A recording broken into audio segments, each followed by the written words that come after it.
자, 스톡커피 8월 13일 시장 흐름 읽기 지금 시작하겠습니다. 오늘 지수가 갑자기 떴다가 약간 밀리니까 많이 걱정되시는 분도 있죠. 따라서 오늘은 테마주 어떻게 볼 것인가, 자금 이동 어떻게 볼 것인가, 만약 미 증시가 급락한다면 여러분들은 어떤 전략을 할 것인가, 그런 흐름으로 알아보겠습니다. 자, 오늘 시장은 3200선의 박스권 지속하고 있는데 그 내용 알아보고 8월 13일 메이저 투자자의 흐름을 빠르게 진단해보는 시작을 하겠습니다. 자, 오늘 시장입니다. 자, 미국 증시가 오늘 다우 나스닥이 다 급등했었죠. 미국의 CPI가 이제 어느 정도 안정선을 보였기 때문에 따라서 한국 증시도 동반 상승을 보였는데 차익 매물이 나오고 있습니다. 지금 종합지수가 급등 후에서 차익 매물이 나오고 있는데 지금 시장에서 한번 외국인 투자의 흐름을 보게 되면 지금 외국인이 현재 현물에서 1315억 정도 순매도하고 있고 선물에서 1400억 정도 순매도하고 있습니다. 양 시장을 다 매도하고 있어요. 그런데 이 규모, 지금 보게 되면 규모는 그렇게 크지 않습니다. 선물도 한 1300억 정도 팔고 있고 그리고 선물도 1400억 정도 순매도하고 있습니다.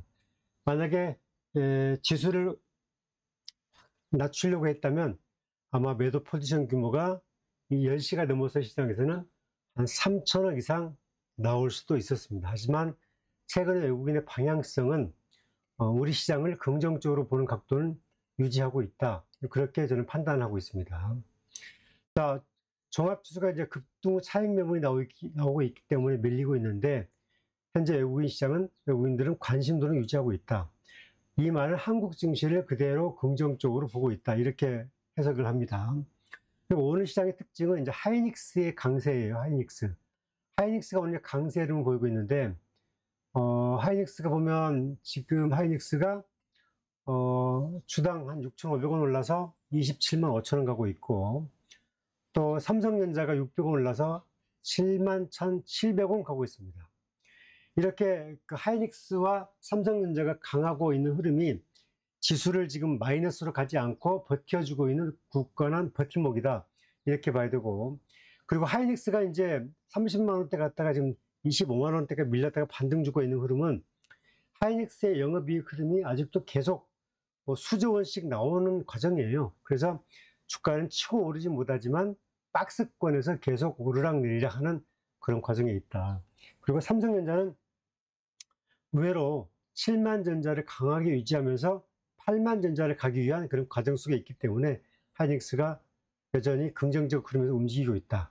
삼성전자도 움직이고 있다. 이렇게 판단하고 있습니다. 자, 예탁금은 지금 78조 정도 됩니다. 거기 예탁금이 얼마 정도 되냐면은 지금 78조 정도 되는데 지금 보시면 그 8월 11일 날도 한 4,900억 정도 들어와서 거기 예탁금은 한 68조 정도 되죠. 그러니까 역대에 비해서 고객 예탁금이 이렇게 높았던 시절은 없었습니다. 우리 한국 증시에서. 따라서 고객 예탁금이 줄지 않고 우상향하고 있는 힘, 또 하나는 외국인이 기본적으로 매매 공방하고 있는 이 과정 속에서 주가가 버텨주고 있는 그런 과정이 나타나고 있다. 이렇게 봐야 되고요.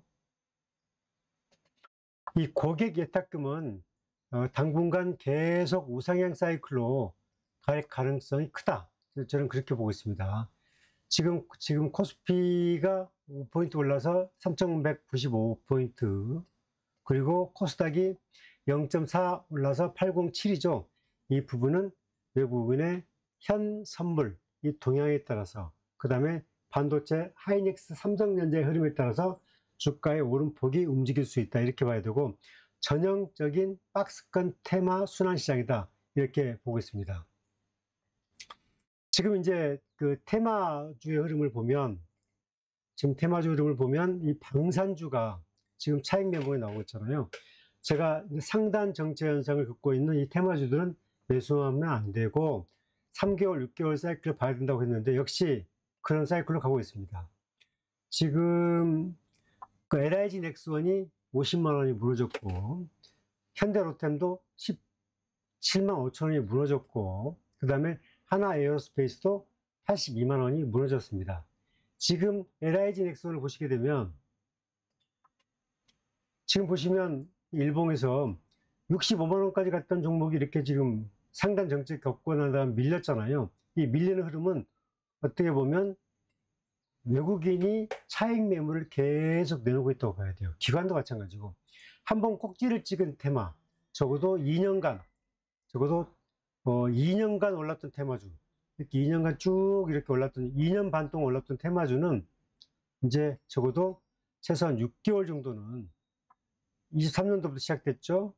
엄밀히 말하면 22년도부터 시작됐는데 23년도부터 보면 2년 반 동안 올랐던 주식이기 때문에 이 종목군들은 앞으로 3개월, 최소 6개월 동안의 하방 지지 라인을 검증을 거쳐야 된다. 현대, 로템, 하나, 에어로베이스타 같은 선상에서 여러분 보셔야 되고요. 그 다음에 조선주가 이제 같이 상단 정체에 걸렸는데 오늘 조선주는 강하죠. 그런데 조선주는 지금 그 글로벌 호황을 누리고 있고 앞으로 이 업황이 2, 3년은 더 간다는 거예요. 그래서 실적 리포트가 계속 좋게 나오고 있습니다. 그리고 가장 탑픽은 현대중공업과 하나오션입니다.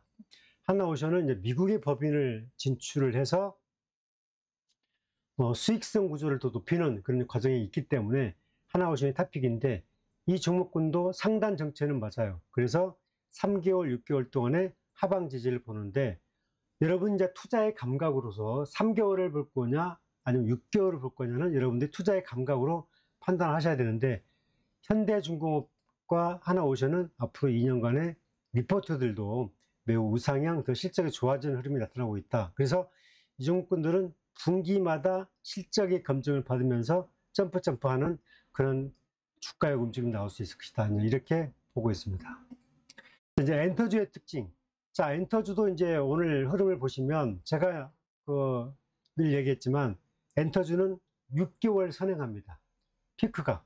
그러니까 만약에 이제 지금 YG 엔터가 지금 10만 원 나오고 있고 하이브가 이제 27만 원, 8만 원 나오고 있는데 지금 SM이나 YG나 JYP 종목군들은 저는 이제 기준 가격에서 그 고점을 이탈하면 무조건 매도해야 됩니다. 저는 그런 관점을 보고 있어요. 그래서 YG 엔터도 저는 10만 원이 늘어지면 무조건 매도해야 되고 JYP, SM, YG는 이 세 종목에 대해서는 이제 매수가 아니라 잘 파는 전략. 그 다음에 하이브는 여전히 살아있는 종목. 하이브는 방시혁이 검찰에 출두해서 가장 리스크가 높아진 날이 매수의 관점이다. 하이브는 BTS의 활동이 앞으로 1년 반, 2년 정도 유지할 것 같고 또 플랫폼 유버스의 유료화 전략에 따라서 그런 주가는 32만 원, 35만 원 탄력 포트가 남아 있어 보인다. 이렇게 보고 있습니다. 자, 긴 호흡에서 이 테마의 머니 무브가 진행되고 있다. 이렇게 보고 있고요. 자, 여기서 이제 2차 전지는 이제 어떻게 될 것인가. 2차 전지도 한번 보겠습니다. 오늘 2차 전지 흐름을 보시면 2차 전지가 지금 오늘 그 대장 LG 엔솔이 올랐다 내렸다를 반복하죠. LG 엔솔이 지금 오늘 그 마이너스 2,000원 갔다가 지금 플러스 1,000원 나온 것은 상당히 의미 있는 흐름이고요. 소재주에서 에코프로비움과 포스코 퓨처엠이 이제 상승 흐름 보이고 있다는 거. 그 다음에 엔캠이 지금 약보합을 나오고 있지만 강력한 지지 흐름. 그 다음에 삼성 SDI가 1,000원에서 1,500원 정도 약세 흐름을 보이고 있다. 이런 흐름을 보이고 있는 흐름. 그런데 지금 이 흐름을 어떻게 봐야 되냐면 2차 전지는 단기 급등에 따르는 이제 N자 조정 파동이 들어왔어요. 그래서 2차 전지는 실적 검증의 단계로 왔습니다. 실적 검증. 이 말은 뭐냐면 지금 모든 종목군들이 지금 볼까요? 포스코 퓨처엠도 보시면 주가가 단기에 이렇게 일봉으로 봐도 지금 95,000원이 16만원대 왔으면 거의 한 60% 수익이 났잖아요. 지금 이 정도는 이제 기대감에 대한 반응. 북미의 ESS 호황, 그 다음에 2차 전기차의 어떤 호황, 이런 사이클의 기대감은 과정이 됐어요. 그러면 이 기대감을 가지고 계속 갈 수는 없는 거예요. 이 정도 왔어요. 이 정도 왔으면 지금부터는 실적 검증의 단계로 넘어갔습니다. 그래서 최악의 사이클을 지났기 때문에 3분기, 4분기, 26년 이 사이클에서 실적 검증에 따르는 N자형 상승, 그런 흐름을 이제 보이는 구도로 넘어갔다, 이렇게 봐야 되고요. 이 흐름은 다 마찬가지예요. 지금 삼성 SDI도 같은 파동이죠. 삼성 SDI도 보시면 일봉에서는 보면 22만 원 상단 정체에 걸렸습니다. 지금부터는 이제 실적 검증의 단계로 왔습니다. 왜냐하면 16만 원에서 22만 원 올라갔으면 거의 한 40% 정도, 30%의 수익이 올랐습니다. 그러면 주봉으로 보더라도 여기 한 23, 4만 원 사이클이 걸려 있는데, 이것은 연말까지의 파동인 거고요. 3분기의 실적, 4분기의 실적 예고, 이런 지표에 따라서 움직인다, 이렇게 봐야 되는 거죠. 모든 2차전지 테마주가 다 그래요. LG에너지솔루션도 마찬가지예요. 가장 이제 파동이 좋은 종목이 LG엔솔입니다. LG엔솔도 같은 흐름이죠. 이렇게 일봉도 보게 되면은 41만 원 넘어갔다 되밀렸다가 39만 원까지 올라온 흐름. 이게 LG엔솔이 외국인과 기관이 동시 매수하는 가장 강력한 종목이에요. LG엔솔이. 그래서 LG엔솔이 가장 강력한 종목이기 때문에 지금 LG엔솔이 선도주로서 이 주봉 121선을 돌파하는 흐름. 그래서 LG엔솔이 치고 나가고, 셀샤에서는 삼성 SDI가 따라가고, 그 다음에 포스코 퓨처엠, 그 다음에 엔캠, LNF, 포스코 퓨처엠, 에코프로 PM, 이런 이제 소재주들이 따라가는 흐름, 이런 흐름들을 이제 잘 지켜봐야 되고, 지금 2차전지는 그 북미 수혜, 그리고 26년 하반기 이후 흐름, 이 흐름의 테마를 봐야 됩니다. 그리고 앞으로 이재명 정부가 전기차의 50%를 보급하겠다고 했는데 후속 대책이 나오지 않았어요. 이 후속 대책을 이제 나오는 과정에 제가 쭉 서치를 해봤더니 그 과정 속에 있습니다. 이제 산업자원부가 이제 메인 기업이고, 그 다음에 이제 환경부라든지 같이 움직일 것이고, 거기에 있는 산하기관들, 에너지평가연구원이라든지 뭐 등등 연구원에서 계속 이제 글로벌 2차전지의 대책들도 볼 것이고, 중국의 지원 대책도 볼 것이고, 결국은 반도체와 배터리가 상장하지 않으면 이재명 정부의 상장 기조 정책을 끌고 가기는 어렵다. 그래서 저는 반드시 이 대책이 나올 것이다. 따라서 2차전지 배터리는 앞으로 이 테마주가 있기 때문에 여러 가지 긍정적 요건들이 있는 건 맞다, 그렇게 봐야 될 것 같습니다. 지금은 N자 조정, 실적 검증 단계다. 그래서 종목별로 실적 검증에 따라서 빨리 가는 종목, 천천히 가는 종목이 있을 것이다, 그렇게 봐야 되고요. 한국 증시의 변수 뭐가 있겠냐? 먼저 고객 예탁금 유입이 지속될 수 있는 정책이 계속 유지가 돼야 된다. 그러려면 상법 개정, 세법 개정, 대주주 요건, 배당 분류과세, 이게 이제 나와야 되고, 분명한 것은 역대 어느 정부에서 주식시장 정책을 이렇게까지 한 적은 정부는 없었다. 고객 예탁금이 이렇게 계속 유입되는 시절도 없었다. 이 내용만 보게 되면 긍정적 요인이 되고 있다는 거죠. 이 부분 체크해야 되고, 아울러서 친기업 정책 기준을 깨서는 안 된다. 또 외국 자본 유치를 계속할 수 있는 정책을 계속해야 된다. 뭐 남북 경색을 완화시키고 등등, 뭐 한미 관세 정책을 유연하게 계속 협상을 하고 이끌어내고 등등, 이런 게 필요하겠죠. 이제 저희가 체크포인트 해야 할 것들은 이제 2분기에 0.6%의 분기 GDP가 성장을 했는데, 이 GDP가 3분기도 얼마나 좋아지는가, 그리고 금리 인하가 어떻게 돼서 몇 번 정도 돼서 계속 유동성 장세를 이끌어낼 수 있는가, 그런 흐름을 잘 체크하는 게 중요할 것 같습니다. 자, 여기 하나 이제 마무리 국면에 가겠습니다. 이제 미국 증시의 급변. 7월 CPI가 2.7로 나왔습니다. 이제 견조한 물가가 주가를 긍정적으로 이끌었습니다. 다우와 나스닥을 사상 최고치로 이끄는 요인이 되었습니다. 그런데 이 요인이 계속될 수는 없습니다. 저는 이제 우려가 되는 게,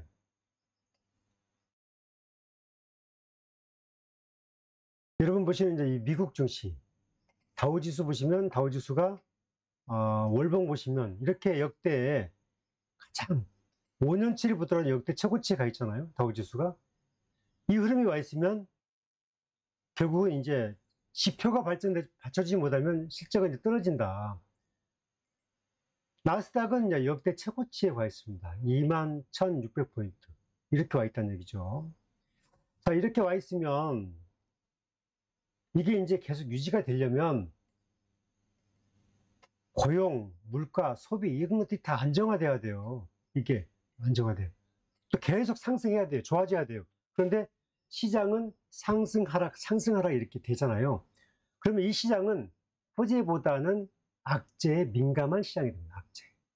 결국은 주가 지수는 고용과 물가, 소비 지표에 따라서 트럼프 대통령이 아무리 좋게 정책을 펼쳐도 주가는 N자형 조정이 있기 마련입니다. 결국 그걸 막는 게 금리 인하일 텐데 금리 인하가 올해 2번 정도는 있을 것 같습니다. 그리고 내년에도 트럼프 대통령이 금리를 인하시킬 거예요. 근데 금리를 인하하면 주가가 올라가느냐? 그렇지 않았습니다. 금리를 인하하면 주가는 떨어졌어요. 미국 증시가 그랬습니다. 그래서 미국 증시는 지금의 최고점이기 때문에 미국 증시는 어느 정도 조정파는 올 수 있다. 그때 한국 증시도 같이 조정파가 올 수 있다. 그런 건 염두에 둬야 되죠. 하지만 그럴 때 이재명 정부가 계속 고객 예탁금을 유입시킬 수 있는 정책, 그 다음에 친기업 정책, 그 다음에 세법 개정, 배당과세, 분리과세, 상법 개정을 통해서 이제 미국에 나간 돈을 땡겨와야 되겠죠. 지금 미국에 투자한 돈이 주식과 채권에 1370조 원 나가 있습니다. 지금 우리나라 돈이. 그럼 고객 예탁금이 지금 68조 돼 있는데 300조 정도만 들어와도 한국 증시의 버팀목이 어떻게 되겠습니까? 이 흐름을 보더라도 또 하나는 우리나라 이제 GDP가 계속 좋아지는 흐름, 이제 금리 인하가 가속화되는 흐름, 이런 흐름이 되면 한국 증시는 미국 증시와 동조해서 조정파는 있겠지만 N자형 상승은 계속될 거다. 그런 말씀을 드리겠습니다. 자, 지금은 내 종목 팔까요? 이런 고민이 될 때가 있습니다. 하지만 여러분들이 어떤 종목이 중요하다. 어떤 종목. 이른바 머니무브에 있는 종목군들은 기본적으로 방향이 중요하다. 그랬잖아요. 여기 있는 것처럼 방산주는 차익 실현 구간에 있고 조선주는 상단 정체에 있습니다. 방산주를 갖고 있으면서 내 종목 팔까요? 하게 되면 이것은 리스크가 큰 거죠. 왜냐하면 2년 반 동안 올라왔기 때문에. 조선주도 2년 반 동안 올라왔기 때문에 탄력도는 떨어질 수밖에 없습니다. 따라서 지금은 머니무브로 가는 종목 어떤 게 좋냐, 그 다음에 앞으로 최악을 벗어나서 26년, 그 다음에 27년 산업이 좋아지는 종목, 그 다음에 이재명 정부가 정책적으로 키워내려고 하는 종목, 그런 테마로 가야 되는 거죠. 그 테마 중에 하나가 이제 2차 전지도 들어가는 거고, 그 다음에 조선도 들어갑니다. 그 다음에 AI도 들어갑니다. 또 하나는 증권도 들어갑니다. 금리가 인하되면 증권은 좋아지고 유동성은 올 수밖에 없습니다. 그래서 지금은 하락하고 박스권에 있지만 지수가 3,500, 3,800 간다고 치면 증권주는 저점을 높일 수밖에 없을 거다. 그래서 우리가 참고할 것은 항상 N자 조정은 피할 수 없다. 종목도 테마도 마찬가지다. 그 흐름을 감안해서 여러분들이 잘 전략을 짜셔야 된다. 그런 말씀을 드리겠습니다. 자, 8월 13일 시장을 보는 시각 스톡커피 김인환이었습니다. 이 방송 도움되시면 좋아요, 구독하기 부탁드립니다. 감사합니다.